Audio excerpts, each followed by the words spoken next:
Allah Resulü buyurur ki sallallahu aleyhi ve sellem, dul qadın və miskinlərin ehtiyacı üçün çalışan insanlar Allah yolunda döyüşən mücahidlər kimidirlər. Sonra Abu Hureyre deyir ki, hesab edirəm ki, belə dedi. Yorulmadan namaz qılan, iftar etmədən oruç tutan kimidir. Yəni, davam etdi, mütəmadi. Gör, nə böyük savabdır.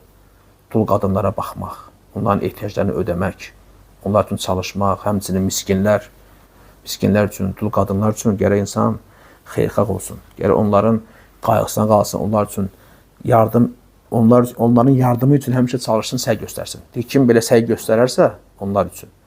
Allah yolunda vuruşan mücahid kimidir, Allahu Akbar. Bilirsən, mücahid çox, yəni onun savabı, mükafatı böyükdür, əgər şəhid olarsa, düzdürmü? Hələ geri qaydarsa, yəni nə qədər mükafatlar var, Allah ən sevimli bəndədir. Çünki Allahın adını uca tutmaq üçün canından, malından keçir.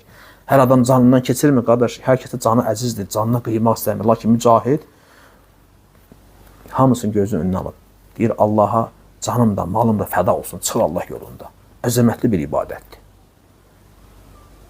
Gör, bax, miskinlərə, dul qadınlara baxanın halına bax, Allah Resulü kimə bənzətdi? Mücahidlərə. Həmçinin, necə ki, hədisin davamında deyir, gecələri namaz qılana bənzətdi, dayanmadan. Və həmçinin də gündüzləri oruçlarına bənzətdi, dayanmadan. Deməli, əzəmətli ibadətdir, əzəmətli bir əməldir. Bu şeydə hamı gərək yardımlaşsın, köməkləşsin və bacardığın qədər də Allah yolunda xərclə. Şərt deyil ki, sən yüzlər, millər xərcləyəsən, 1 manatın belə Allah yolunda vermişsənsə bir kimsə ehtiyacına görə, vallahi xeyirdir. Bəlkə də sənin o 1 manatınla o yığılan məbləğ tamamlandı. Nə bilirsən? Bəzən görsən, elanlar paylaşırlar. Bəlkə də sənin 1 manatın tamamladı. Ona görə sən pula azlığına, çoxluğuna baxma. Necə hədisə gəlir, xurmanın yarısı ilə də olsa cəhənnəm onun özünü qoru çəkin.